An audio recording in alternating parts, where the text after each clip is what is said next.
everybody, welcome back to my channel and welcome to the last day of Vlogmas. So I can't believe we've made it to day 25. So I have to issue you a twofold apology. The first one is for my voice. I feel fine, but my voice has just decided to make its exit, so I apologize for the way that sounds. The second apology I need to issue is that this video is coming out on Christmas Day instead of farther in advance. I was hoping that this wrapping embellishments video would come out sooner so that you guys could kind of glean from it and use some inspiration for your wrapping, and it just did not happen. But I hope that you can still appreciate it and you can use these tips for your gifting in the future. So I have a lot of my gifts around me that have been wrapped. If you missed that first video, I did a partnership with Hilary from Old World Home. She is just fantastic. She's a wonderful source of inspiration, encouragement. She has great style and she is continually inspiring me. So I will link her channel down below. Like I said, we did a collaboration wrapping and doing like a question and answer video. It's something she does every year and she let me hop on this year and that was so kind. So that one I pretty much just did wrapping, and in it I really talked about how I get nice edges on my wrapping and how I make it look nice and neat. This is the part that just, I've said in my last video, was kind of like the icing and sprinkles on top of the cake. And that of course is adding little embellishments and toppers to the gifts. So that's what I have in this box here, and I thought we would go through it together and then apply that to a few of the gifts. And yes, I did get a fresh haircut yesterday. I think I got 2 or 3 inches taken off and it feels so much better. I was definitely overdue for a haircut. All right, I'm gonna pull you down closer and let's take a look at what's in the bin. All right, you guys, so this is my wrapping bin. I think this was a gift that was given to me by maybe my mother-in-law years ago, and there was, I don't remember what was inside, but it made a nice reusable container. And so this is what I put my wrapping toppers in. So there's all sorts of things in here, and you can really kind of take this and run with it. So I'm going to start by talking about the basic, more obvious things, and then we'll just go from there. So the first thing, of course, is ribbon. Now, I do have a bag of like your typical just peel and stick bows. If you are in a hurry and you don't want to do a lot, there's nothing wrong with a regular peel and stick bow. But if I have the time and I really want to make it look nice, I'm going to pull something from in here. So let's start with ribbon. I don't have a huge collection of ribbon this year. That's something that I could stand to restock on.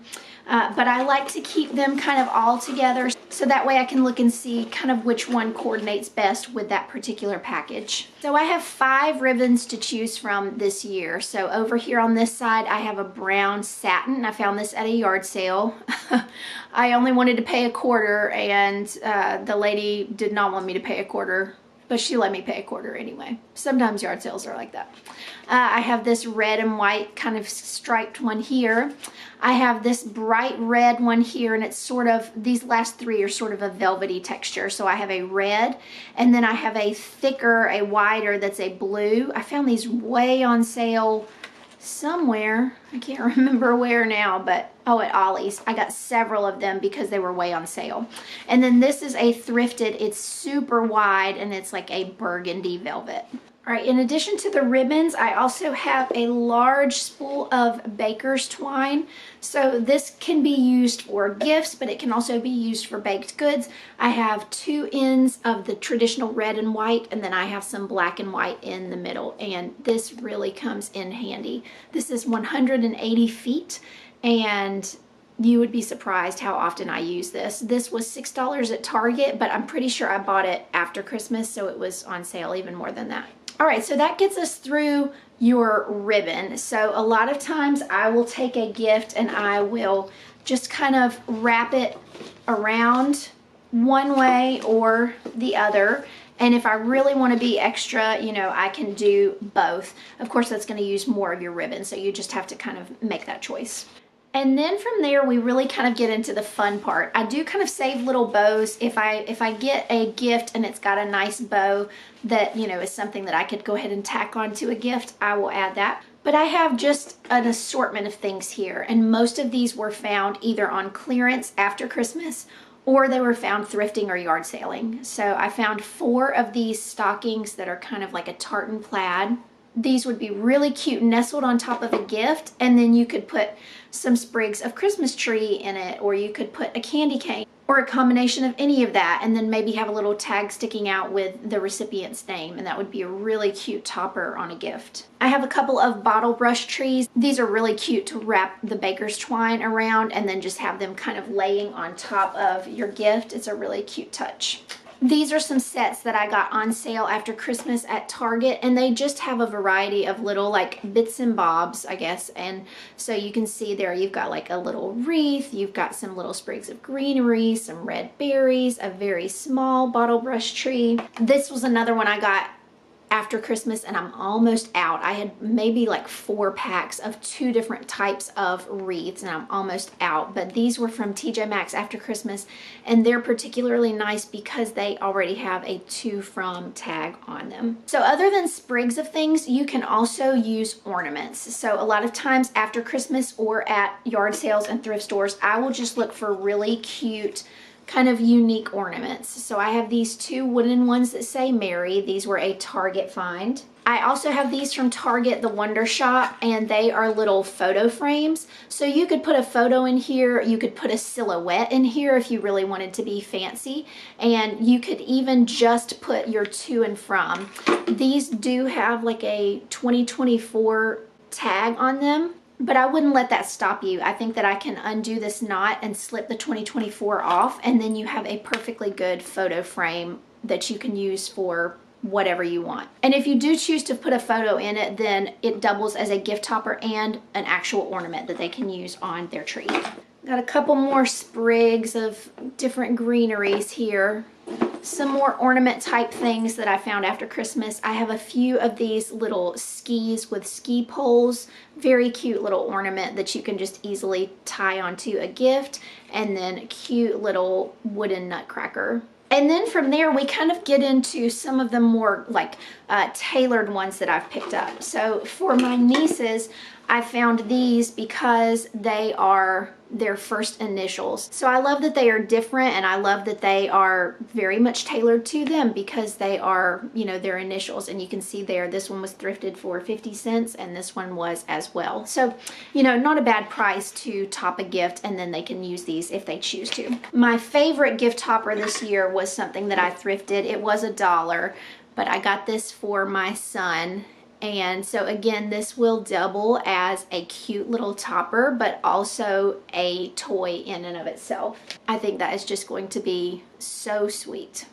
Now, like I said, you know, the ribbon, the ornaments, those sometimes are kind of your more obvious ones, your little sprigs of things. I've also seen where people will use old wooden spools of thread, or sometimes people will use bits of dried citrus. There are all kinds of things that you can use, and some of them may be things you already have around your house. I've seen people use cinnamon sticks, and that's a really pretty touch. There are really 2 ways, I think, to think about topping a present. The first one is to make it a complete entity of itself, where you're trying to make it look very polished and it's a standalone present.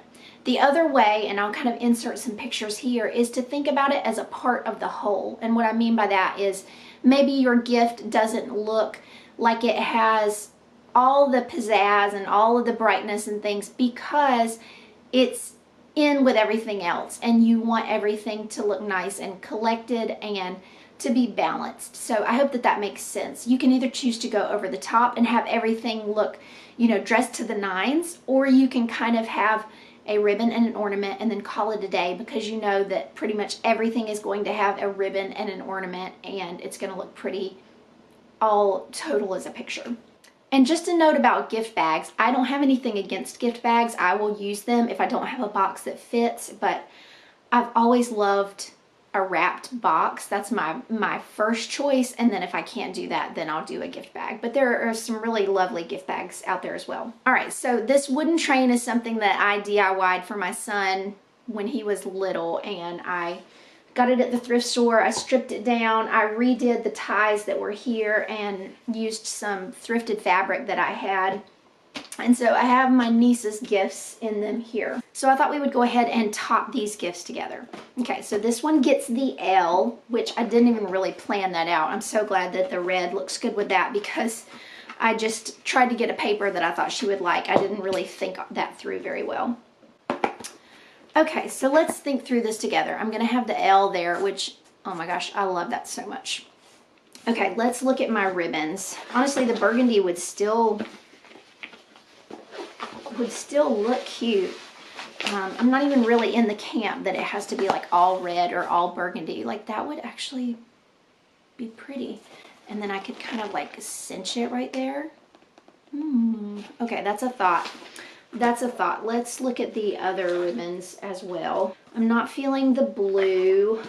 What about brown? I don't think brown is going to be right either. I'm surprised. I actually think that the burgundy is going to be the right choice. So that's what we're going to go with. Yeah, that's definitely the one I want to choose. All right, so we're actually going to come from the back instead, and we're going to tie it in the front and just have some little tails, which means I'm going to need a longer section, and that's okay. I'm going to slide this L right over this ribbon, and then I'm going to tie the ribbon in a little knot.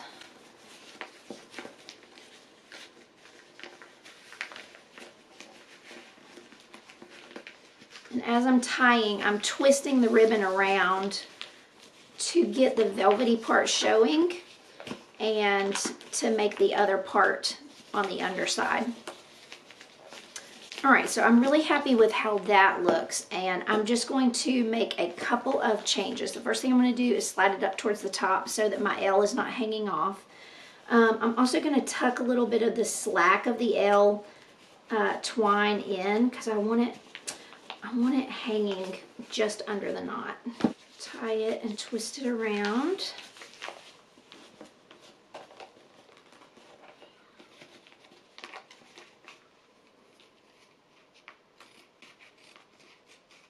All right, so there's my first little gift. I don't even need to put a gift topper on it because she's our only L and because I know, you know, whose gift this is.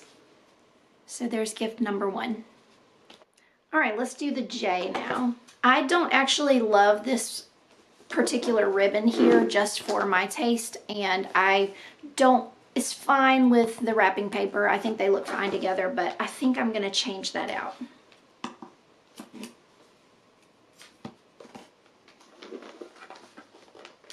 So I think I want this one to hang like this, and I can just tie a tiny little knot at the back.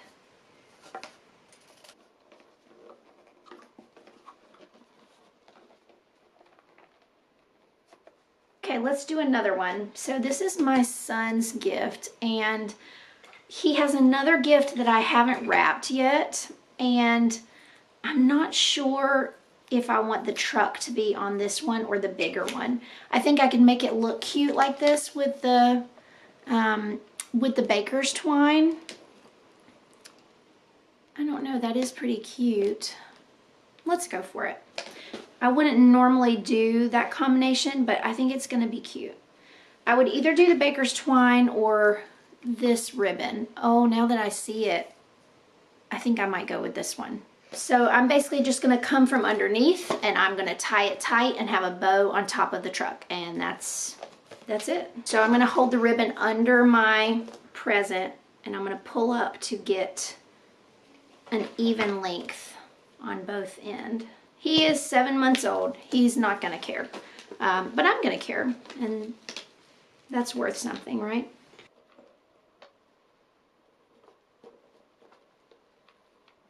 I'm actually so glad I did this on this little present because I think it looks so cute. Okay, so those were 3 of the ones that I had specifically picked out an ornament especially for that gift.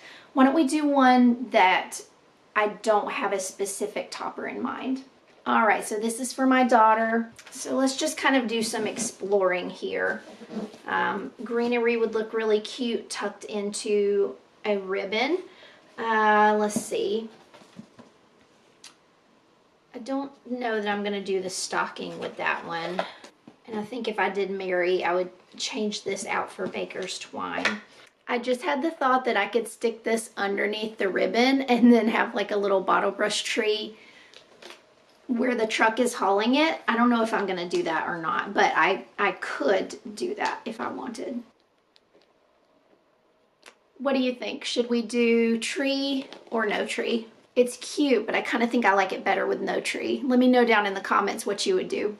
I think for this one, I'm gonna do these red berries with some baker's twine. So I'm just gonna get a nice long length of baker's twine here. Enough that I can wrap it around the berries maybe twice. I'm not measuring, we're just hoping for the best here. All right, I'm gonna start it at the back, get it kind of even. Yeah, we'll have plenty here. Or cut it super long. All right, I'm gonna go right in the middle of these berries so that I get them secure.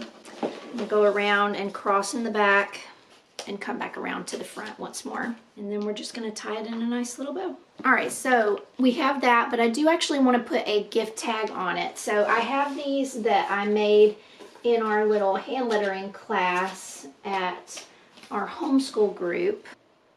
So I think I'm just gonna use that, and I'm gonna take the little twine out that I had used whenever I made it, and I'm just going to slip this tag on the baker's twine that's already on the present.